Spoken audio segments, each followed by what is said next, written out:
Hay muchas regiones españolas prolíficas en informes de avistamientos ovni, y la provincia de Badajoz es, sin duda, una de ellas. Tanto es así que concentró el 35% de la casuística española de 50 años, desde 1950 a 1999.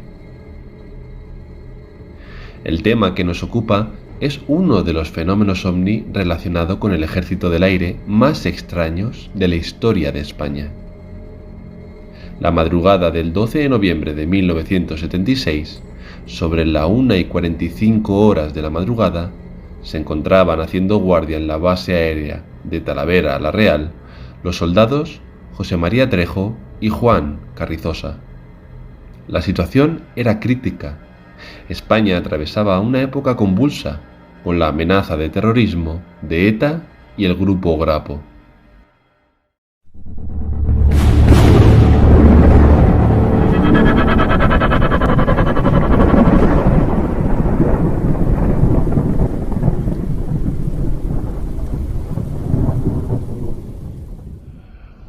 Ambos soldados se hallaban en la zona de combustible de la base, cada uno de ellos en una garita, separadas ambas entre sí por unos 60 metros. De repente, empezaron a escuchar unos ruidos extraños que parecían interferencias radiofónicas, pero este sonido se fue transformando en un silbido agudo y penetrante que se metía en los oídos, dando la sensación de que les iba a estallar la cabeza. Este misterioso y molesto sonido duró unos 5 minutos, momento tras el cual Trejo le preguntó a Carrizosa si lo que había escuchado era lo mismo que él también había escuchado, y éste respondió afirmativamente. En aquel momento pensaron que se podría haber realizado una violación del perímetro de la base, y armados con sus subfusiles Z-62, comenzaron una inspección ocular por los alrededores de las garitas. Casi sin tiempo para investigar nada, volvieron a escuchar el sonido durante otros 5 minutos. Un sonido agudo, tan intenso que hacía daño en los oídos. Era como una música extraña, pero en forma de silbido.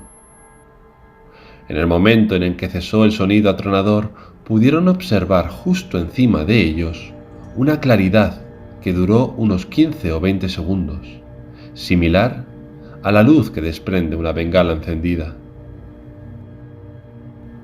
José Hidalgo, un compañero que también se encontraba de guardia esa noche, se presentó con un perro pastor alemán en las garitas, asustado por el resplandor que había visto. El perro se llamaba León. Era un perro con merecida fama en la base de Talavera la Real. Sus hazañas habían sido muchas. Fue, entre otras misiones, uno de los canes de adiestramiento seleccionados entre los de toda España para dar definitivamente con el paradero de El Lute.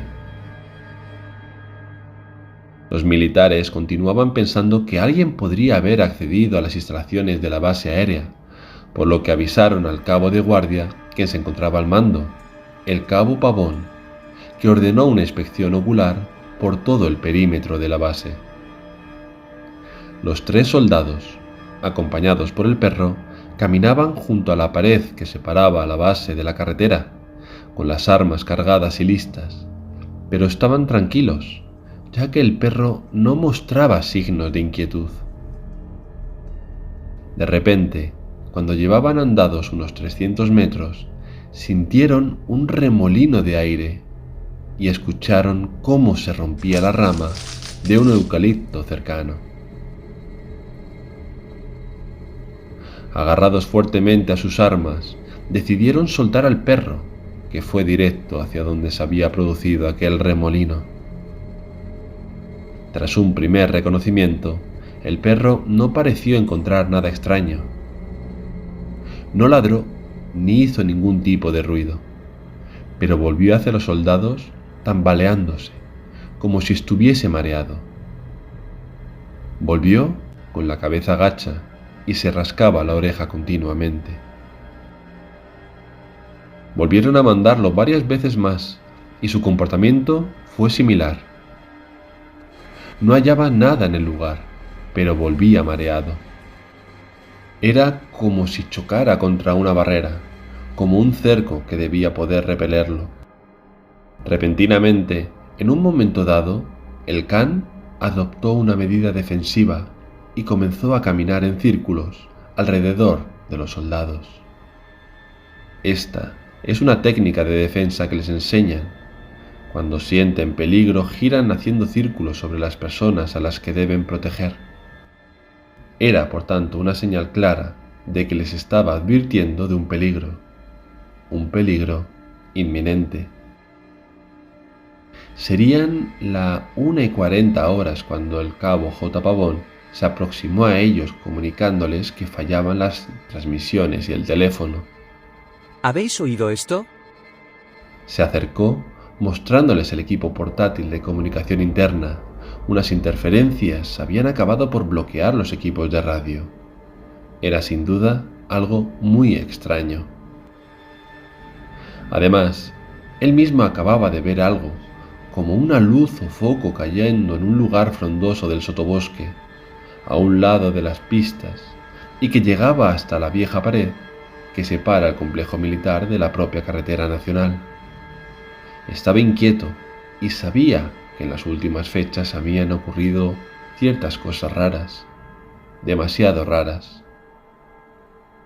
Por cierto sentido de la seguridad no aclarado del todo, se envió a los 3 soldados a indagar.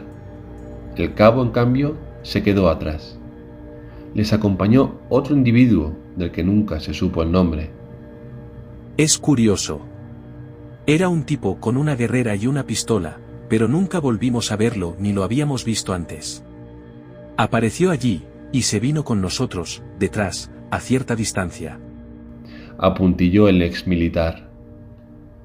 A día de hoy nadie sabe la identidad de ese cuarto hombre. Imaginémonos la situación: 3 hombres por delante con un perro y un cuarto hombre a la distancia por detrás. Volviendo al caso, no consta en ninguna de las brevísimas anotaciones oficiales, donde solo se indica el término otro.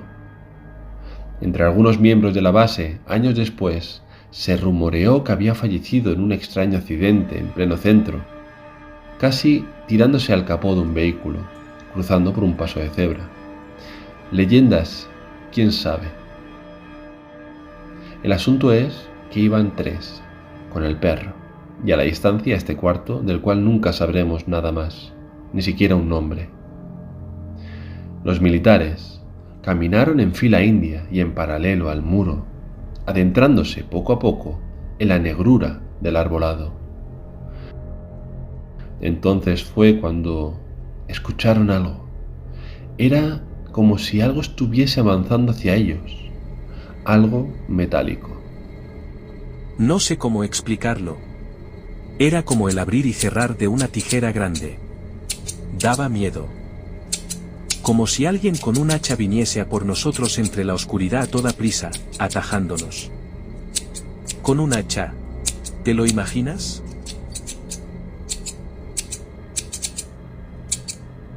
Los soldados gritaron varias veces dando el alto, pero nadie respondió.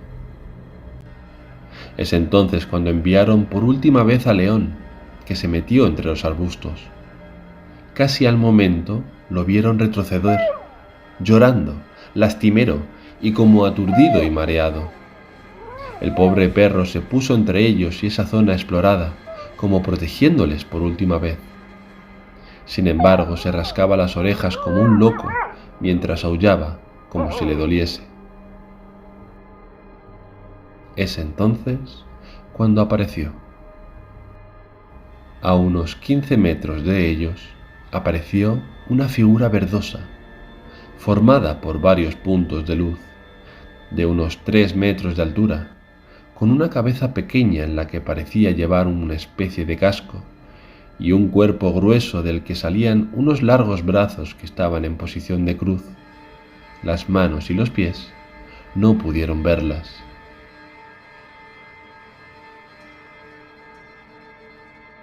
Trejo intentó disparar, pero sintió un agarrotamiento general en su cuerpo que se lo impidió y cayó mareado al suelo. Hidalgo y Carrizosa, sin embargo, realizaron un total de 40 y 50 disparos contra el engendro. Disparé 40 balas. El cargador largo del Z-62. Y le tuve que dar de lleno. Era espantoso. Lo tuve a 1,5 metros o 2 metros. Y le di en el pecho. Era imposible fallar. Testificaba José Hidalgo. Yo le disparé a aquello, y mis compañeros se vinieron abajo a la vez. Noté caer los 2 cuerpos de mis compañeros a cada lado. Yo creía que moríamos allí, que era el fin. Pero me armo de valor y con estas tomo el arma y disparo, no sé cómo, pero le echo cojones, y disparo contra eso. Sus compañeros, ya en el suelo y siendo afectados por aquello que no conocían, no dejaban de gritar: ¡Por Dios, que nos matan, que nos matan! Era como un sueño. Como una pesadilla. Los compañeros vomitaban, como si aquello nos hubiese irradiado. Sentenció José Hidalgo. Los disparos activaron la alarma general y los soldados, al mando del teniente coronel Jaraiz, se dispusieron a socorrer aquellos tiros que sonaban en la distancia. Se tocó, como se dice, generala, y aquellos soldados cercaron todo el terreno y recogieron a los 3 soldados implicados, que estaban ya cuerpo a tierra. Me da espanto pensarlo. Aunque en aquel momento aguanté. Aguanté ahí de pie, con aquello a mi lado. Era un aparecido. De repente, aquel ser desapareció, dando un fogonazo como si de un flash se tratara. En ese preciso momento, volvieron a oír ese sonido tan agudo y chirriante que habían escuchado anteriormente. En esta ocasión, también duró unos 10 y 15 segundos.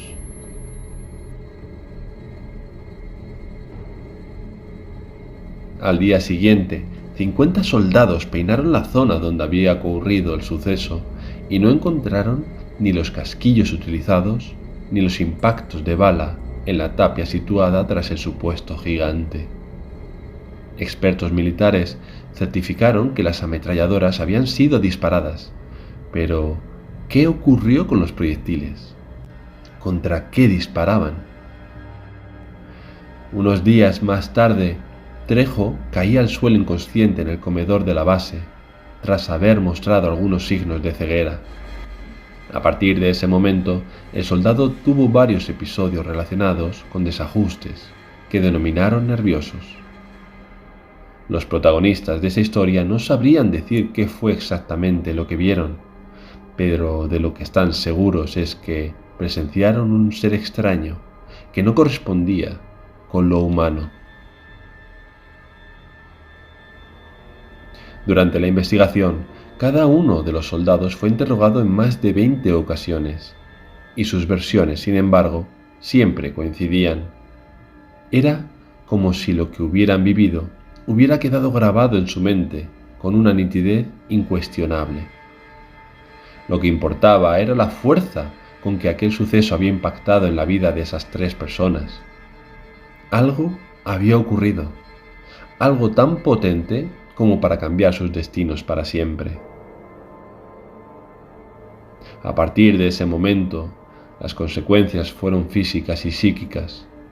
Uno perdió la vista y otro desarrolló Parkinson y demencia a los pocos años.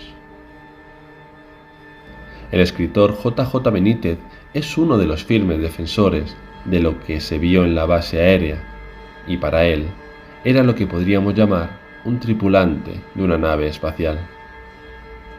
Para otros, como el experto valenciano Juan Ballester, que participó en la década de los 90 en la desclasificación de documentos sobre avistamientos ovni por parte del ejército, considera que lo que sucedió pudo deberse a un delirio alucinatorio de un soldado que, unido a la histeria contagiada, miedo y confusión, degeneró en la historia que os he contado.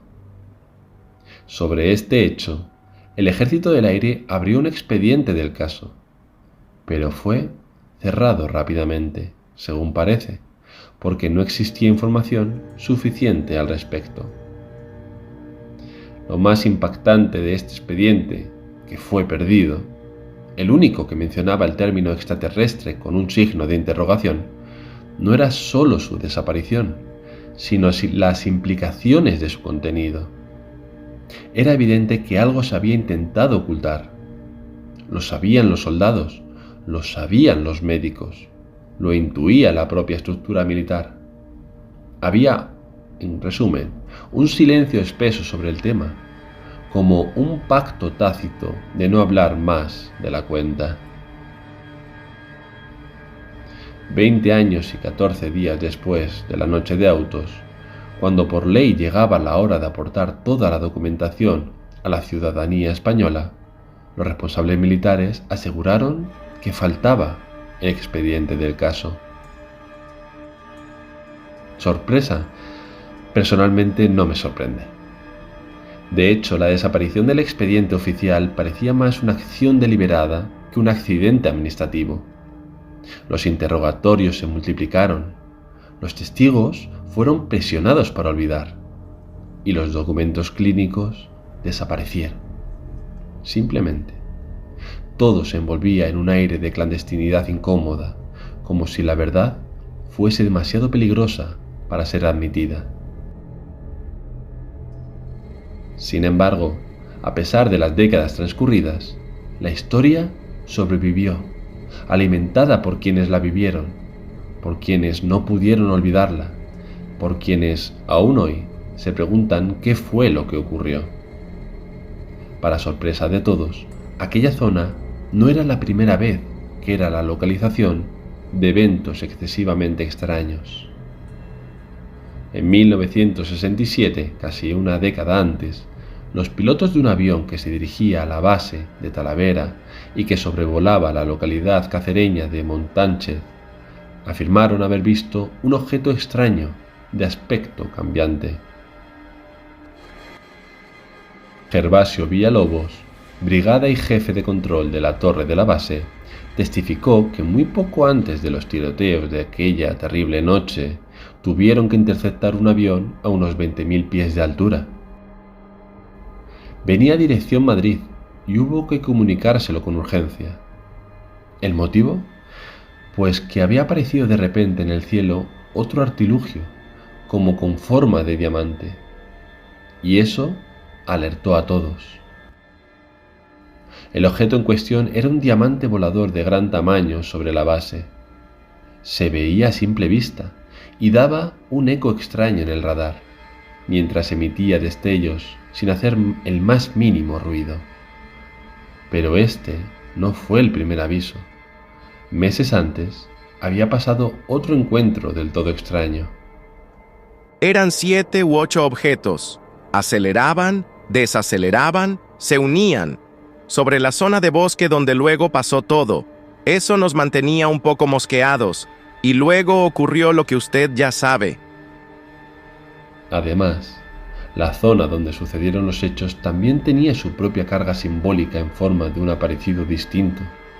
Junto a la antigua Nacional 5, cerca de la base militar, se concentraban testimonios de sucesos extraños que databan de décadas atrás.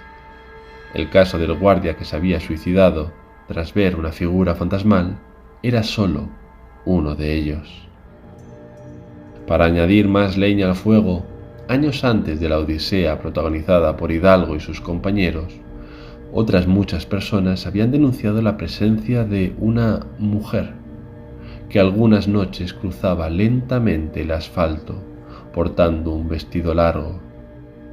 Algunos testimonios civiles afirmaban sin vacilación que al pasar por ese punto exacto de la antigua Nacional 5, los faros del coche habían sorprendido a una figura que parecía ir vestida con retales o harapos, portando un bulto entre sus brazos. Por lo menos 3 testigos juraban, con pánico, haber visto a un bebé en ese bulto. Fue bautizada como la Portuguesa, y hay quien aseguró que aquella visión atravesaba literalmente el muro de piedra, como si fuese una simple cortina de vapor. Otros, rebobinando la memoria, recordaban un accidente mortal en el que pereció una mendiga del país vecino junto a su hija de 4 meses.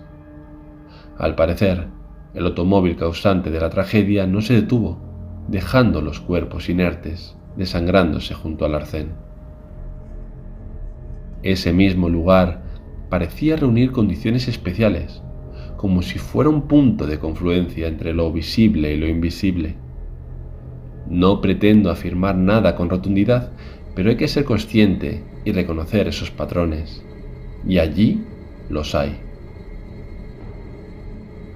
Iker Jiménez, el periodista español y presentador de Cuarto Milenio, logró localizarlos más de 30 años después y los reunió. Fue un día histórico, precisamente el día siguiente de los atentados del 11 de septiembre de 2001. Se reencontraron en una finca cerca del aeropuerto de Badajoz. No se habían vuelto a ver desde aquella noche de 1976. El encuentro fue profundamente emotivo. Se abrazaron, lloraron y recordaron el trauma compartido.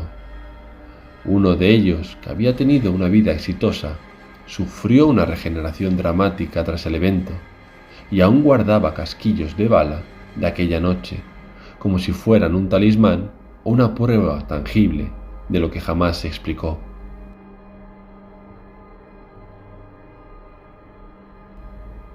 No era un extraterrestre al uso, como los que aparecen en películas o novelas, sino algo que parecía sacado de una visión mística, un ser que provocaba una respuesta física y psíquica devastadora. Ese carácter simbólico de la figura lo llevó a considerar una hipótesis que pocos se atrevían a explorar, que lo ocurrido en aquella base militar no era simplemente un encuentro con lo desconocido, sino una especie de confrontación con el propio miedo ancestral del ser humano.